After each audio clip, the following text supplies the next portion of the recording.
제가 29절만 다시 읽겠습니다. 야곱이 청하여 이르되 당신의 이름을 알려주소서. 그 사람이 이르되 어찌하여 내 이름을 묻느냐 하고 거기서 야곱에게 축복한지라. 여러분은 하나님의 이름을 알고 계십니까? 다 알고 계실 줄 믿습니다. 하나님께서 자신의 이름을 어떤 내용으로 구약에 우리에게 말씀하셨습니까?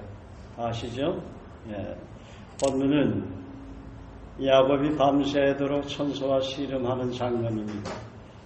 야곱은 삼손 라반의 집에서 떠나 가족들을 데리고 지금 고향으로 돌아오고 있었습니다. 그런데 형 에서가 400명을 이끌고 자기를 향해 오고 있다는 말을 들었습니다.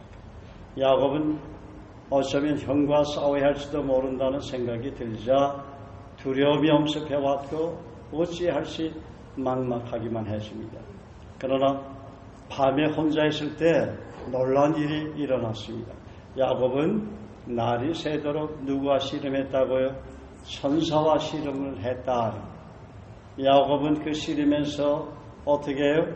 이겼고 하나님은 야곱을 축복해 주시고 야곱이라는 이름에서 하나님의 택한 백성 이스라엘이라는 새 이름으로 이름을 새롭게 개명해 주셨다. 사울이라는 이름이 바울의 이름으로 바울 사도 스스로가 개명했던 것처럼 하나님이 직접 야곱의 이름을 개명해 주셨다는 것이죠. 그러면 본문을 통해서 하나님께서 우리 그리스도인에게 어떤 질문을 하고 계십니까? 24절 야곱은 홀로 남았더니 어떤 사람이 날이 새도록 야곱과 씨름하다가 내가 나와 날이 새도록 씨름하기를 정말 원하니. 지난 한 주 동안 여러분 아니면 지난 1년 동안 날이 새도록 하나님과 기도의 씨름하셨습니까? 하신 분 계시네요. 할렐루야. 주님 만나서 지난날을 돌아보면 저 역시 주님과 씨름한 적이 많이 있었습니다. 그 가운데서 제가 두 가지만 여러분에게 소개하면 전도사 시절에 하나님 뜻을 묻고자 어느 날 교회에서 금식하며 간절히 기도한 적이 있었습니다. 왜냐하면 제가 생각한 것과는 달리 교회 부흥이 너무 어렵기 때문이었습니다. 그래서 주님의 뜻이면 사역지를 옮겨달라고 하나님 앞에 간절히 매달리며 기도했었습니다. 그런데 주님은 어느 날 아침의 꿈을 통해서 명확히 제게 말씀해 주셨습니다. 주님은 제게 하늘과 땅을 연결하듯이 이 수직으로 된 거대한 무지개를 보여주시고 수많은 밤하늘의 별들로 하여금 스스로 별 기둥이 되어서 이 하늘에서 이 글씨를 쓰게 하시더니만 요한계시록에 기록된 약속의 말씀을 하늘에 이 동과 서를 가로지르는 거대하고 선명한 글씨를 제게 보여주시면서 내가 이곳 주님의 교회를 떠나지 않고 죽도록 충성한다면 장차 생명의 멸관을 내게 주시겠다고 약속을 하셨습니다. 주님이 주신 그 약속의 말씀은 다음과 같습니다.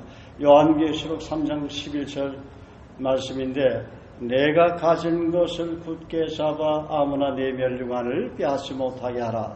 이 말씀은 빌라델비아 교회에게 주신 메시지입니다. 두 번째 요한계시록 2장 10절에 보면 내가 죽도록 충성하라. 그리하면 내가 생명의 멸류관을 내게 주리라. 이 말씀은 서모나 교회에게 주신 메시지입니다. 그 외에도 교회가 힘들 때 한 번씩 마음이 흔들린 적은 있었지만 다른 곳으로 떠나려고 결심하고 추진한 적은 없었습니다. 왜냐하면 주님께서 제게 섬기할 곳은 이곳 부산 이 센텀 주님의 교회라고 말씀하셨기 때문입니다. 그러므로 하나님 앞에서 여러분 이 기도의 씨름이 참 중요합니다. 교회를 섬기면서 때로 힘들고 어려울 때마다 하나님은 하나님 앞에 엎드려 간절히 눈물로 기도할 때 주님은 이사야 38장 5절 말씀으로 제게 응답해 주셨습니다. 저 자신의 문제뿐만 아니라 우리 교우들의 문제를 가지고 기도의 씨름을 할 때 하나님은 언제나 이 말씀을 저에게 하셨어요. 내가 내 기도를 들었고 내 눈물을 보았노라. 그래서 하나님이 참 마음이 약하세요. 우리의 눈물의 기도를 하나님이 응답하십니다. 할렐루야. 예. 그래서 우리 그리스도인들의 눈동자를 보면 눈물이 촉촉히 젖어 있잖아요. 그리고 얼마나 그 촉촉히 젖은 그 눈빛에서 얼마나 그 찬란한 빛이 나오는지 얼마나 아름답습니까? 여러분 옆에 사람 얼굴 쳐다보세요. 천사와 같죠? 너무 아름답죠? 할렐루야. 네, 당신의 모습은 천사와 같습니다. 당신의 모습은 예수님을 닮은 얼굴입니다. 할렐루야. 할렐루야. 또 어느 날 하나님께 간절히 울면서 다음과 같은 기도 제목으로 기도한 적이 있었습니다. 주님, 주님의 인격을 닮은 목회를 하려면 하나님 어떻게 해야 합니까? 그날 밤 꿈에 주님은 제게 나타나셔서 두 가지 말씀을 가지고 아주 주님은 말이죠. 요약을 해도 명확하게, 나는 별로 요약을 잘 못할 때가 많이 있는데 아주 명확하게 요약을 해서 말씀해 주시는데, 하나는 우리 잘 아는 요한복음 13장 1절 잘 알죠. 예수께서 세상에 있는 자기 사람들을 사랑하실 때 끝까지 사랑하십니다. 첫 번째 저에게 하신 말씀이 끝까지 사랑하라. 두 번째는 골로새서 3장 23절 24절 말씀을 보여주시면서 이 주님은 말씀하실 때 꼭 성경을 통해서 말씀을 해주세요. 그러니까 이 하나님의 뜻이 아니라고 고역할 수가 저도 없어요. 주님과 깊이 하나님 뜻을 묻고 때로는 우리 교회를 위해서 성도님들을 위해서 기도하면, 또 아니면 이 시국을 위해서 기도하고, 또 열방을 위해서 기도하고, 또 이 북한을 위해서 기도하고, 우리 선교사들을, 파송된 선교사들을 위해서 기도하면 주님은 꼭 말씀으로 대답을 해주세요. 말씀으로. 너무 놀랍죠. 그런데 말씀으로 대답을 해주시는데 그 말씀을 풀어주세요. 성령으로 풀어주신다 그 말이에요. 왜냐하면 성령님은 진리를 대언하는 영 아닙니까? 대언행이다. 예수님께서 하신 말씀을 대언하는 영이 누구라고요? 진리의 영, 성령님이다. 그러나 진리의 성령이 너에게 오시면, 진리가 누구예요? 내가 곧 길이요 진리요 생명이, 예수님이 내가 곧 길이요 진리요 생명이 너희가 나로 말미암아 산고는 하나님 아버지께 갈 자가 없다.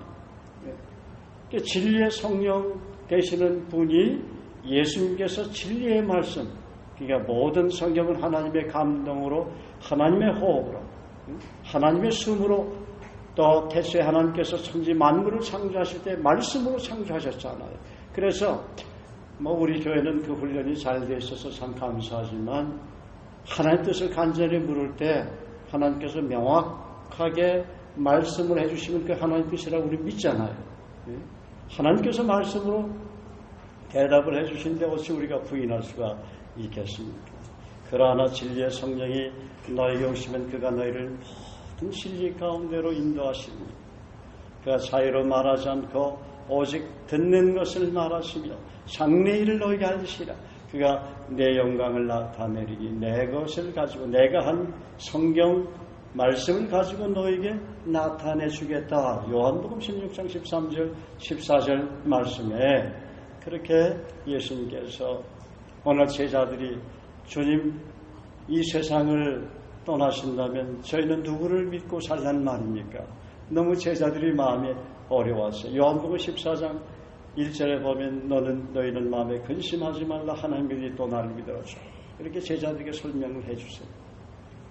보혜사 아버지께서 내 이름으로 보내실 성령, 내가 아버지께 구하게 했으니 내가 성령을 보내주시도록 내가 하나님 앞에 기도하겠다 그랬죠, 예수님이.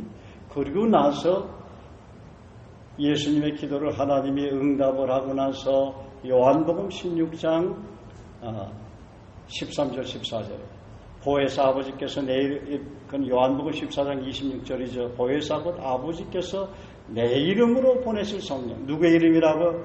예수의 이름. 예수님의 이름으로 보내실 성령. 그가 너에게 모든 것을 가르쳐 주시고 모든 것을 우리에게 가르쳐 주시고. 그러니까 진리의 성령님은 예수님을 증언하시는 분이에요. 예수님께서 하신 말씀. 그러니까 우리가 하나님 뜻을 구할 때 저와 여러분이 성경을 부지런히 읽고 묵상하게 되면 하나님 뜻을 명확하게 알 수가 있어요. 그런데 성경은 덮어놓고 무조건 기도하면 성령께서 때로는 은혜를 베풀어 주시면 긍휼을 베풀어 주시면 말씀해 주실 수도 있어요. 꿈을 통해서도. 저는 꿈을 통해서도 보면은 대부분 말씀으로 얘기를 해주세요. 말씀으로. 그리고 말씀을 풀어주세요.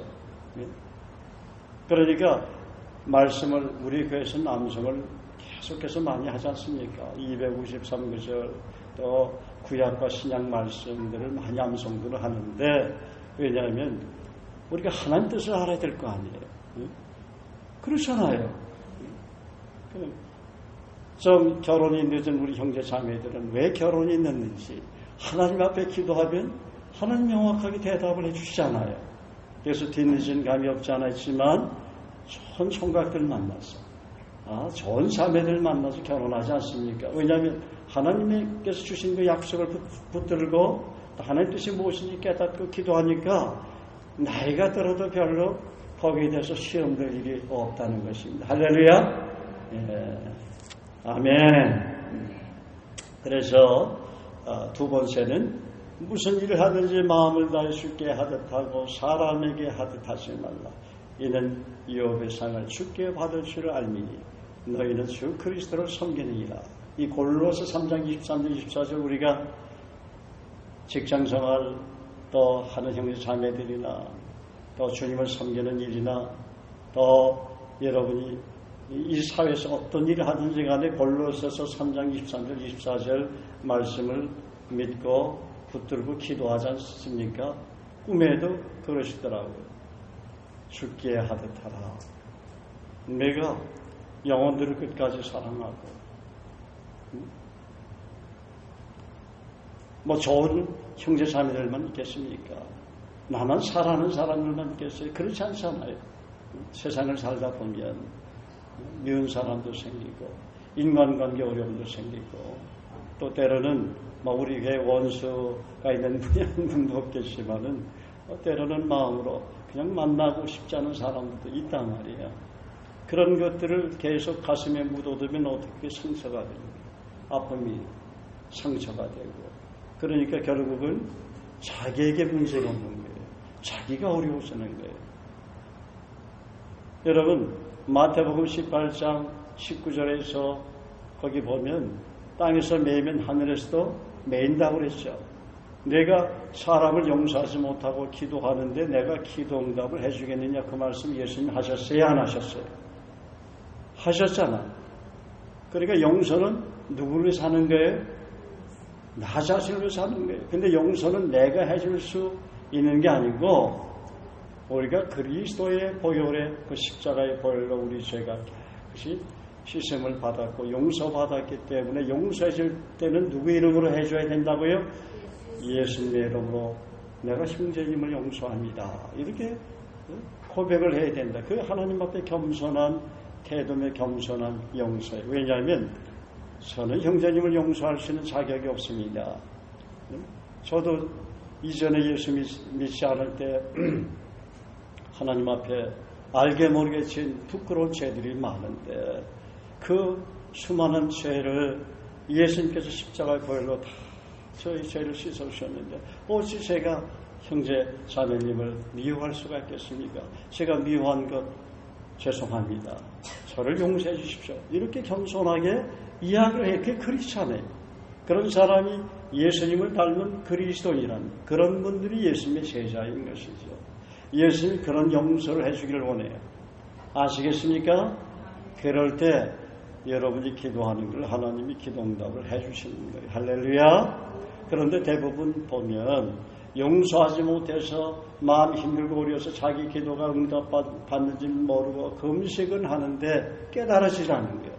내가 그 사람은 죽어도 용서 못하겠다는 거예요. 하도 미운 짓을 많이 해가지고 마음이 아프긴 하겠지만 원수를 사랑하는 그 말씀에 우리가 순종해야 된다. 원수까지도 사랑하라. 할렐루야. 두 가지 말씀을 저희가 받았어요.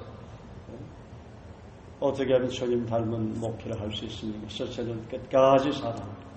죽게 하듯 하라.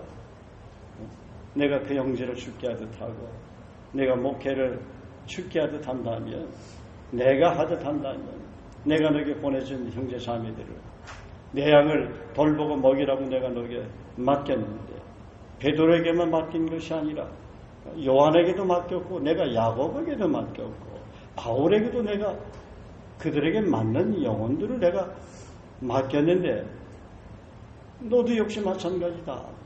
내가 너에게 맞는 한 목사 너에게 맞는 영혼들을 내가 맡겨줬으니 그들을 끝까지 사랑해야 되잖아. 그리고 죽게 하듯 해야 되지 않느냐. 그런 목회를 최선을 다해서 하나님 앞에 기도의 씨름을 하고 말씀을 읽고 깊이 묵상하고 암송하고 또 그 말씀을 순종하는 삶을 통해서 적용하고 그렇게 교회를 섬기면 어찌 나를 닮지 않는 목회라고 할 수가 있겠고 그게 나를 닮은 목회다. 결국은 제가 아무리 이 지상에서 아무리 목회를 잘했다고 내 스스로 생각한다 할지라도 주님 나라에 가서 다 드러날 거예요. 이 모든 각인이 한 모든 일이 하나님 앞에 드러나게 되리라 그랬잖아요. 로마서 14장 12절 말씀이에요. 그때 평가받는 거예요. 그래서 주님께서 정말 그 간절히 금식하며 기도할 때도 멸류관에 대한 약속을 계시록의 말씀을 통해서 보여주셨고 두 가지 말씀을 통해서 어떻게 목회를 해야 되는 것을 저에게 보이셨기 때문에 저도 제 산을 머리맡에다 A4 용지에다 써가지고 주님 닮은 목회 끝까지 사랑하라. 두 번째 죽게 하듯 하라. 예. 여러분들도 사람을 도안하고 있잖아요. 여러분도 복음을 전하고 사람을 가르치고 양육을 해야 되는데 그것을 똑같이 여러분도 적용하시기를 주의 이름으로 축복합니다. 할렐루야. 그러면 주님 닮은 리더십이 될 수가 있어요. 주님 닮은 멘토가 될 수가 있는 거예요. 주님 닮은 지도자가 될 수가 있는 것입니다. 그래서 주님은 밤이 새도록 우리와 친밀한 인격적인 교제를 하기를 원한다는 것이죠. 그것이 기도의 씨름이든 성경 말씀과의 씨름이든 오랫동안 교제하기를 원하신다. 그런데 최근에 나는 주님과 어떤 교제를 하고 있는가? 두 번째 질문입니다. 25절 자기가 야곱을 이기지 못함을 보고 제가 한번 말씀드렸죠. 너 기도로 나와 씨름할 때 내가 져준다는 사실을 아느냐? 얼마나 축복이 되는 말씀이 할렐루야. 내가 기도로 나와 씨름할 때 내가 져준다는 사실 너 믿느냐? 할렐루야. 네. 여러분 기도할 때마다 하나님이 응답하시죠? 하나님이 져주시는 거예요. 왜? 그분이 우리에게 주신 약속이 있기 때문에 그래요. 여러분 왜 야곱이 하나님과 기도로 씨름할 때 져주셨습니까? 이 구약시대의 인물들과 신약시대 예수를 믿는 우리하고는 내용이 조금 달라요. 잘 들으세요. 왜 야곱이 하나님과 기도로 씨름할 때 져주셨을까요? 명확한 답을 여러분 갖고 있어야 돼요. 그런데 에서가 기도하는 것은 들어주지 않았잖아요. 왜 그래요? 왜? 에서가 기도한 것은 아버지가 안 들어주고 야곱이 기도한 건 들어줬단 말이에요. 그렇게 나를 축복해달라고 에서가 울면서 통곡을 하면서 아버지 나를 축복할 것이 하나도 없단 말입니까? 정말 얼마나 애절해. 너무나 참 안 됐잖아요. 장자로 태어나가지고 에서가 그 야곱에게 모든 축복권을 그냥 빼앗겼으니 여러분 얼마나 그 에서의 마음이 아프겠어요. 그런데 왜 하나님께서 야곱을 축복해 주겠느냐? 왜 야곱이 하나님과 기도로 씨름할 때 져주셨겠느냐? 그 대답을 알고 있어야 돼요. 그런데 그리스도 예수 안에서 거듭난 신약시대 성도들과는 다르다는 거예요. 할렐루야. 뭐가 다릅니까? 여러분, 야곱은 태어나기 전부터 하나님께서 택한 백성이 되었습니다. 하나님은 장자의 서를 택하지 않으시고 누구를 택했습니까? 야곱을 택했다는 거예요. 야곱을. 그렇다고 야곱이 흠이 없는 사람이었습니까? 아니잖아요. 그는 장자권을 손에 넣기 위해서 형을 속이고 아버지를 속였습니다. 야곱이라는 그 이름처럼 야곱이라는 이름은 속이는 자의 거짓말장이죠. 그렇다고 에서가 야곱보다 훌륭합니까? 또 그렇지도 않아요. 그는 장자권을 소홀히 여기고 팥죽 한 그릇에 야곱에게 장자권을 팔아버렸습니다. 그런데 왜 하나님께서 야곱을 택하셨습니까? 우리는 말씀으로 근거를 보여줘야 돼요. 말씀으로. 어떤 말씀이 떠오릅니까? 창세기 25장 21절에서 23절은 증언합니다. 여기 보면 이삭이 그의 아내가 임신하지 못함으로 그를 위하여 여호와께 간구하며 여호와께서 그의 간구를 들으셨으므로 그의 아내 리브가가 임신하였더니 그 아들들이 그의 태 속에서 서로 싸우는데 이 쌍둥이를 임신한 거예요. 이삭이 간절히 하나님 우리에게도 좀 자녀를 달라고 기도를 하니까 하나님이 그 기도를 들으시고 임신하게 하셨는데 쌍둥이를 임신하게 됐어요. 그런데 그 아들들이 리브가의 태 속에서 서로 막 싸우는지라 그가 이르되 이럴 경우에는 내가 어찌할꼬 하고 여호와께 묻자온데 23절에 여호와께서 그에게 이르시되 두 국민이 내 태중에 있구나 두 민족이 내 복중에서부터 나누이리라 그랬어요. 그런데 이 족속이 저 족속보다 강하겠고 큰 자가 어린 자를 섬기리라 그랬어요. 여러분 어린 자가 큰 자를 섬겨야 되는 거 아닙니까? 그렇잖아요. 그런데 하나님은 에서가 야곱을 섬기게 될 것이다. 이 태중에서부터 벌써 예언을 하셨어요. 예언을 하셨다고요. 이 말씀에 분명한 근거가 있잖아요. 그러니까 하나님이 누구를 택하여? 야곱을 택할 수밖에 없다는 것이죠. 그러므로 사람이 이 세상에 태어나기 전부터 하나님의 백성으로 택함받은 사람이 있습니다. 그런데 구약시대에는 야곱의 후손들을 하나님의 선민이라고 말하잖아요. 그러나 선민 가운데는 하나님께 불순종함으로 멸망한 사람들이 얼마나 많은지 모릅니다. 모세 시대만 보더라도 우상 숭배한 백성들 가운데 수많은 이스라엘 백성들이 광야에서 비참하게 멸망당했잖아요. 죽임을 당했잖아요. 하나님의 진노를 사가지고. 근데 그 사람들이 구원받았다고 우리가 어찌 생각을 할 수가 있겠습니까? 우리가 하나님 아버지가 아니면 모르지요. 그러므로 구약시대에는 하나님이 택한 이스라엘 백성들 가운데서도 누가 구원의 반열에 올라 있는지 우리는 알 수가 없고 오직 하나님만이 아시는 거예요. 그런데 놀라운 소식이 있어요. 내가 복음을 부끄러워하지 아니하노니 이 복음은 모든 믿는 자에게 구원을 주시는 하나님의 능력이 됩니다. 첫째는 유대인에게 또한 헬라인에게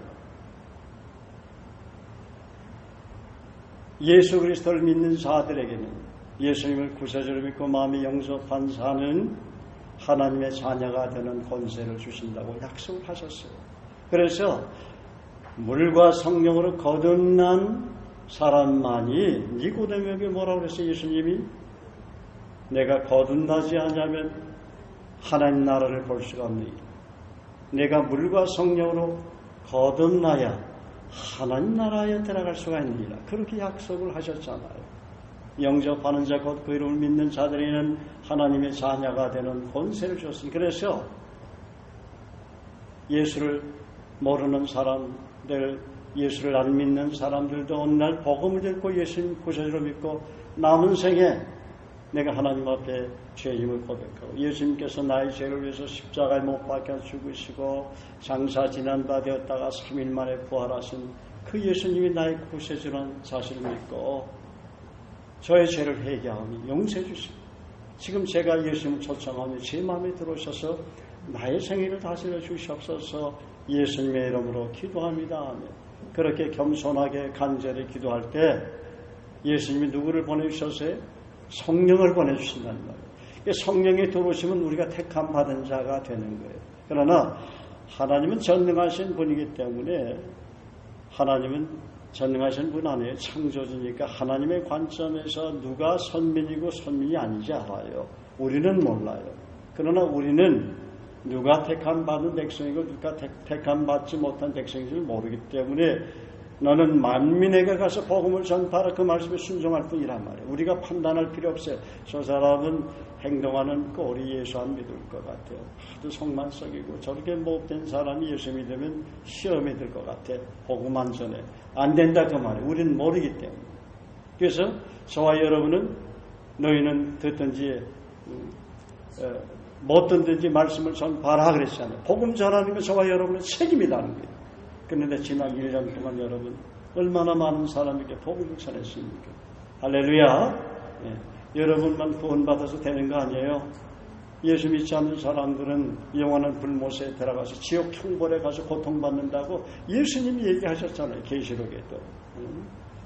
얼마나 많은 사람들이 살아계신 하나님 창조주를 만나면 그 사람들이 거듭나게 되고 변화되고 하나님 사랑하고 섬기는 신실한 크리스찬들이 되는데 삶이 변화가 되니까 주변 사람이 다 놀라잖아요. 세상에서 정말 엉망진창으로 살던 사람들 예수만 만나면 그렇게 사람이 정직해지고 그렇게 부지런해지고 그렇게 신실해지고 약속을 그냥 아주 참 잘 지키고 세금도 그냥 아주 정직하게 내고 그리고 다른 사람이 내게 잘못해서도 그 사람 미워하는 것이 아니라 그분을 위해서 기도하고 그분을 찾아가서 예수님의 그 사랑으로 안아주고 축복해주고 그 사람 한 사람 복음 전하기 위해서 눈물로 기도하고 금식하면서 기도하고 그분이 기뻐하는 그런 선물도 사다 주면서 왜냐하면 한 영혼이 천하보다 귀하다고 성경은 기록하고 있기 때문에 그 한 사람이 그리스도에게 돌아가기를 여러분 얼마나 눈물로 기도하면서 헌신하고 계십니까? 할렐루야. 그리스도 예수의 마음을 품게 된다 하는 것이죠. 그래서 예수님을 영접한 그리스도인들은 하나님이 택한 선민이 된 것입니다. 그리고 한 번 받은 구원은 잃어버리지 않는다. 내가 너에게 영생을 주노니 영원히 멸망치 아니할 터이야. 또 너희를 내 손에서 빼앗을 자가 없느니라. 규배를 내 손에서 빼앗을 자가 없느니라. 미선이를 내 손에서 빼앗을. 왜냐하면 규배나 미선 자매는 하나님의 자녀이 아니에요. 하나님의 자녀죠. 빼앗을 수 없다. 우리 상훈이도 하나님의 자녀이 아니에요. 하나님 자녀. 상훈이도 빼앗을 자가 없다. 그러니까 여러분 예수 믿기 때문에 모든 죄를 예수님 다 용서해 주시고 하나님의 자녀가 되시고 하나님의 자녀가 되는 권세를 받았어요. 그리스도의 대사가 됐다 그 말이에요. 이게 얼마나 큰 축복입니까? 그러니까 우리는 그래도 하나님의 에서를 야곱의 그 형 아닙니까? 그래도 에서를 구원받도록 해주셔야 되지 않겠습니까? 그렇게 기도할 수 있겠죠. 이미 고인이 됐지만 근데 그래서 구약의 인물들은 누가 하나님의 손민으로 정말 구원의 반열에 올랐는지 우리는 잘 모른다 그 말이에요. 그렇지만 그리스도 예수 안에서 거듭난 사람들은 모든 사람이 죄를 범했으며 하나님의 영광에 이르지 못하더니 그리스도 예수 안에 있는 속량으로 말미암아 너희가 값없이 의인이라고 의롭다 인심을 받았느니라. 여러분은 하나님 앞에서 하나님이 여러분을 볼 때 여러분 마음에 있는 예수님을 봐요. 할렐루야. 여러분 거울 보고 실망하지 마세요. 예. 거울 보고 실망. 좀 죄지면 실망하지 않는 하나님 앞에 부끄럽고 사람 앞에 또 하나님 앞에 자백하고 또 회개하면 되잖아요. 그러니까 우리 한번 축복합시다. 나는 그대를 볼 때 예수님을 봅니다.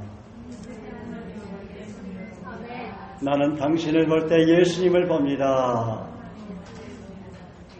왜냐하면 당신은 그리스도의 대사이기 때문입니다. 할렐루야, 할렐루야. 예. 얼마나 이게 큰 축복이 됩니까, 여러분? 자, 기도로 씨름할 때 내가 져준다는 사실을 아느냐라는 질문은 우리 그리스도인들은 어떻게 확신할 수 있습니까? 이미 고린도후서 5장 17절 말씀에 그러즉 누구든지 그리스도 예수 안에 있으면 새로운 피조물이라. 이전 것은 지나갔으니 보라 새 것이 되었도다. 저와 여러분은 예수님을 통해서 하나님과 원수된 관계에서 화목된 관계가 됐잖아요. 한 가족이 되고 자녀가 됐어요. 그렇기 때문에 요한복음 16장 23절 24절 말씀처럼 예수님의 이름으로 기도할 때 응답을 받게 되고 요한복음 15장 7절 다 같이 함성해 부르게 시작.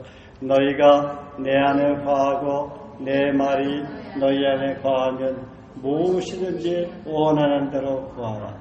그리하면 이루리라. 그 요한복음 15장 7절 말씀처럼 하나님의 약속을 붙잡고 예수님의 이름으로 기도할 때 하나님 반드시 응답하신다고 약속을 하신 것입니다. 그래서 우리가 하나님 뜻을 찾는 기도를 할 때도 말씀에서 그런 내용이 있느냐 그걸 찾잖아요. 하나님 뜻이 어딘지 모르겠습니다. 그런 분들은 아직까지 하나님 말씀 약속을 발견하지 못했기 때문에 그래요. 그래서 빨리 성경을 읽고 묵상하거나 아니면 여러분들 암송한 말씀 가운데서도 제가 구하는 기도 제목이 하나님 뜻입니까? 빨리 암송한 말씀이 기억나게 해달라고 기도해야 되는 거예요. 믿습니까? 네. 자, 세 번째 26절을 말씀합니다. 그가 이르되 날이 세려하니 나로 가게 하라. 야곱이 이르되 당신이 내게 축복하지 아니하면 가게 하지 아니하겠나이다. 정말 내가 주는 축복을 받기 위해 하나님께 간절히 부르짖고 있느냐. 그래서 때로 야곱과 같은 결단이 필요합니다. 응답해 주실 때까지 결코 물러서지 않겠다는 결단입니다. 우리 그리스도인들은 다 그 야곱의 후예들 아닙니까? 그렇잖아요. 그러니까 아브라함의 후예들이죠. 어찌됐든 하나님은 이런 결단을 가지고 기도하는 사람을 반드시 축복해 주십니다. 예레미야 33장 3절 너는 내게 부르지라 내가 내게 응답하겠고 내가 알지 못하는 크고 비밀한 일을 내게 보이라. 또 에베소 3장 20절 우리 가운데서 역사하시는 능력대로 우리 온갖 구하는 것이나 생각하는 것에 넘치도록 능히 주실 이에게. 자, 네 번째 27절 그 사람이 그에게 이르되 내 이름이 무엇이냐? 그가 이르되 야곱이니이다. 너 이름이 야곱임을 인정하느냐? 아니 제 이름은 경택인데요. 아니야 너도 야곱과 같았어. 야곱이다 하는구나. 그래서 지금은 내 이름이 내 인격이 그리스도를 통해서 변화됐기 때문에 야곱과 같은 사람은 아니지만 너도 참 이스라엘이 됐지만 너는 돌 감람나무였지만 정말 야곱과 같은 참 감람나무가 되었다. 너는 이방이었지만 네가 하나님 앞에 죄를 회개하고 예수 믿고 구원받았으니까 내가 지금은 내 인격이 변화돼서 야곱과 같은 그런 속성들이 많이 사라졌지만 너도 과거 야곱이었다. 여러분 인정하시면 아멘 하시기 바랍니다. 조금 전에도 제가 말씀드렸지만 야곱이라는 이름의 뜻은 거짓말장이여 속이는 자라는 뜻입니다. 그러나 야곱은 하나님을 만나고 나서 그의 삶이 완전히 바뀌었죠. 그는 과거 야곱이 아니었습니다. 그는 더 이상 거짓말장이나 사기꾼 도둑도 아니었습니다. 시편 66편 18절은 말합니다. 내가 나의 마음에 죄악을 품으면 주께서 듣지 아니하시리라. 잠언 28장 13절은 말하기를 자기의 죄를 숨기는 자는 형통치 못하나 죄를 자복하고 버리는 자는 불쌍히 여김을 받으리라. 그렇게 약속하셨어요. 그래서 우리가 과거의 야곱과 같은 그런 존재였음을 에베소서 2장 1절에는 쭉 사도 바울은 증언하고 있는 것입니다. 그는 허물과 죄로 죽었던 살리셨도다. 그때 너희는 그 가운데서 행하여 이 세상 풍조를 따르고 공중의 권세 잡은 자를 따랐으니 곧 지금 불순종의 아들들 가운데 역사하는 영이라. 어떤 영이라고요? 마귀를 따르고 있었다. 사단을 따르고 있었다. 불순종의 아들이었다. 너도 야곱과 같은 그런 삶을 살았지 않느냐? 전에는 우리도 다 그 가운데서 우리의 육체의 욕심을 따라 지내며 육체의 마음에 원하는 것을 하여 다른 이들과 같이 본질상 진노의 자녀이었던 너도 역시 진노의 자녀였다. 너라고 뭐 별 볼 일이 있는지 아느냐. 너 예수님 믿기 전에 너도 진노의 자녀였어. 너도 지옥으로 갈 수밖에 없는 진노의 자녀라고 바울 사도는 에베소서에 증언하고 있어요. 그런데 긍휼에 풍성하신 하나님이 우리를 사랑하신 그 큰 사랑을 인하여 허물러 죽은 우리를 그리스도와 함께 살리셨고 너희는 은혜로 구원을 받은 것이다. 또 함께 일으키사 그리스도 예수 안에서 함께 하늘에 앉으시니 이미 저 여러분의 신분은 하늘에 앉은 자가 됐다 말이에요. 있습니까? 우리는 이 땅에 살지만 성령께서 들어오셨기 때문에 우리의 존재는 예수님이 하나님 보좌 우편에 앉으신 것처럼 우리도 예수님처럼 예수님 하나님 보좌 우편에 있다는 거예요. 하늘에 앉은 존재, 하늘나라의 시민권을 하늘나라의 주민등록증을 받은 우리가 됐다 말이에요. 할렐루야. 우리는 어떻게 해요? 멸망당할 수 없다. 지옥으로 갈 수 없다는 거예요. 할렐루야. 그게 예수님의 명확한 약속. 그래서 내가 곧 길이요 진리요 생명이니 나 예수로 말미암지 않고는 하나님께로 갈 자가 없느니라. 너희는 그 은혜로 인하여 믿음으로 말미암아 구원을 얻었나니 이것이 너에게서 난 것이 아니요 하나님의 선입니다. 행위에서 난 것이 아니니 이는 누구든지 자랑치 못하게 하려 함이라. 자, 다섯 번째 28절 그가 이르되 내 이름을 다시는 야곱이라 부를 것이 아니요 이스라엘이라 부를 것이니 이는 내가 하나님과 및 사람들과 겨루어 이겼음이니라. 내가 나를 이길 때 내가 너를 야곱처럼 귀하게 쓰는 참 이스라엘로 변화시켜준다는 성경의 사실을 너는 믿느냐? 야곱의 이름은 이제 이스라엘로 바뀌었습니다. 하나님께서 인정하시고 귀히 쓰시는 큰 나라를 이룰 사람이 되었습니다. 그는 곧바로 그 증거를 보이기 시작했으며 달라졌습니다. 우리가 어떤 사람의 이름을 생각할 때 그 사람의 인격과 모습을 떠올리게 됩니다. 그러므로 하나님께 기쁨과 영광이 되는 이름이 되기 위해서 기도의 씨름을 결코 멈추지 말아야 될 것입니다. 나는 하나님 앞에 지금 어떤 이름으로 기억되고 있습니까? 야곱처럼 끈질기게 하나님께 매달리면서 하나님의 응답을 구하고 있습니까? 여섯 번째 질문입니다. 29절 야곱이 청하이르되 당신의 이름을 알려주셔서 그 사람이 이르되 어찌하여 내 이름을 묻느냐 하고 거기서 야곱에게 축복한지라. 내 이름이 내 백성을 구원할 자 창조주 예수 그리스도라는 것을 정말 너는 믿고 있느냐 그 말이죠. 그건 우리에게 적용해야 될 것이죠. 어느 날 모세가 하나님의 이름을 물을 때 하나님은 자신을 스스로 있는 자라고 출애굽기 3장 14절에 대답하셨습니다. 스스로 있는 자이신 그분이 오직 말씀으로 천지 만물을 창조하셨다. 그런데 요한복음 1장 1절과 14절에 창조주 하나님의 말씀이 육신되어 있다고 오셨다고 그랬다 하는 거예요. 그분의 이름을 마태복음 1장 21절에 가브리엘 천사가 요셉에게 전해줍니다. 아들을 낳으리니 이름을 예수라 하라. 이는 그가 자기 백성을 그들의 죄에서 구원할 자이심이라 하니라. 스스로 있는 자 그분의 이름은 누구라고요? 예수 그리스도다. 스스로 있는 자라고 말씀하신 그 하나님이 누구라고요? 예수 그리스도, 아들로 오신 예수 그리스도다. 그러므로 그분의 이름의 전인격을 알고 깊이 경험하기 위해서 얼마나 나는 그분의 이름을 깊이 묵상하고 있는가 를 한번 질문해 봐야 될 것입니다. 마지막 7번째 질문입니다. 30절에 야곱은 고백합니다.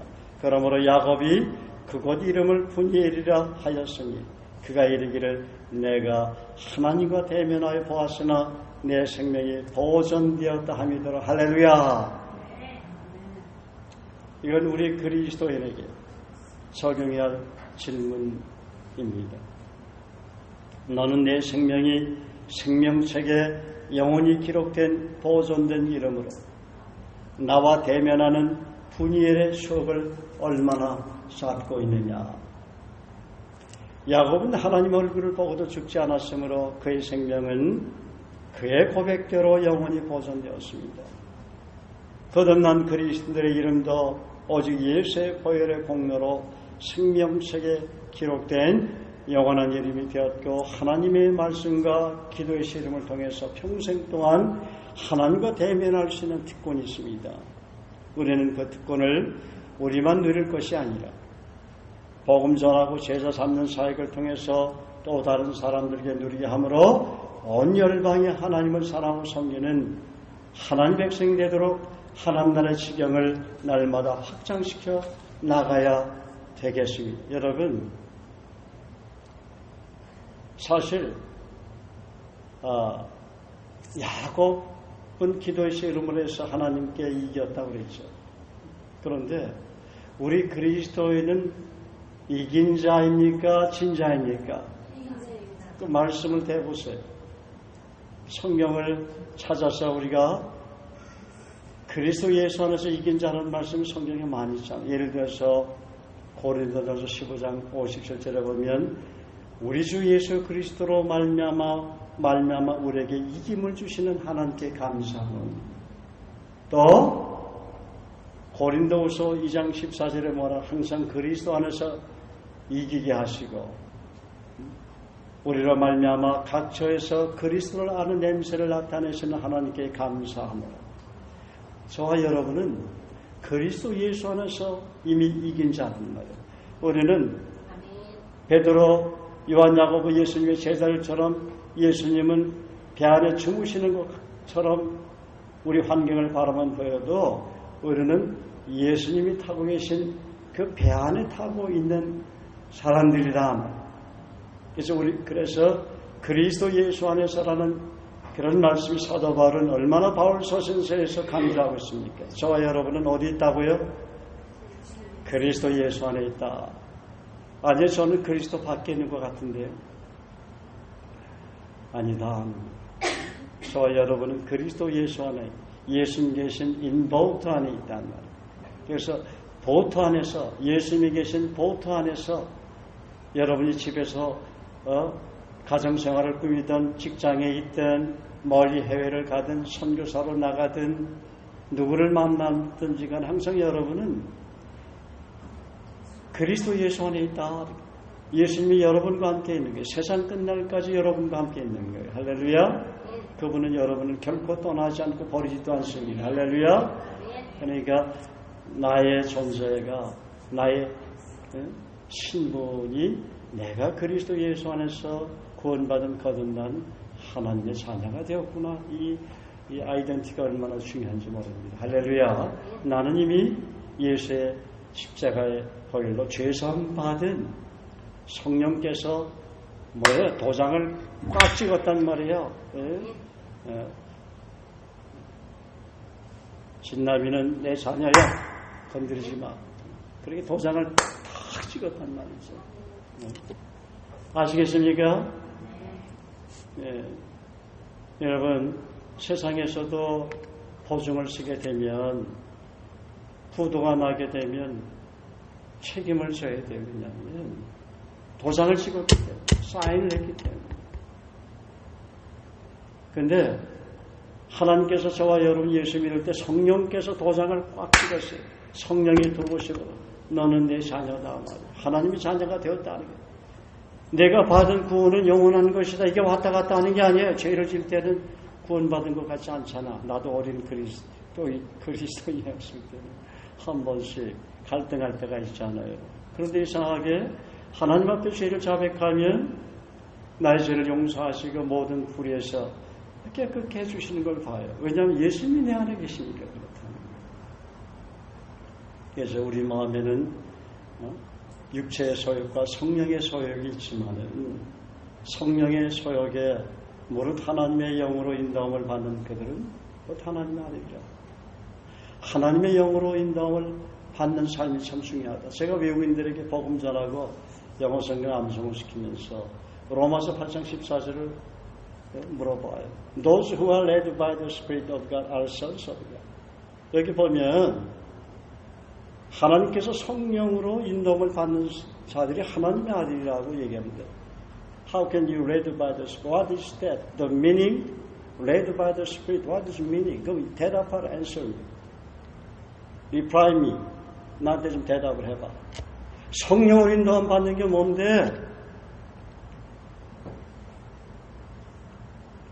If you read by the word of God. 하나님은 여러분을 축복하시되 여러분에게 어떤 경제적인 축복을 해주실 때 through His word. 그분의 말씀, 그분의 약속을 통해서 축복해 주는 거야. 외국인들에게 그 얘기를 해요. 몸이 아프다고. 또 몸이 아프면 병이 낫겠다는 그 약속이 있느냐? 지금 물어봐요. 하나님은 예를 들어서 마태복음 21장 22절 말씀입니다. 이사야 53장 5절 말씀. 그가 찔림은 우리의 허물을 인하며 그가 상함은 우리의 죄악을 인함이라. 그가 징계를 받음으로 우리가 평안을 누리고 그가 채찍에 맞음으로 우리가 나음을 얻었도다. 이사야 53장 5절을 다 암송하지 못해도 예수님이 채찍에 맞았기 때문에 내가 나음을 얻었다는 그 말씀을 믿고 선포해라.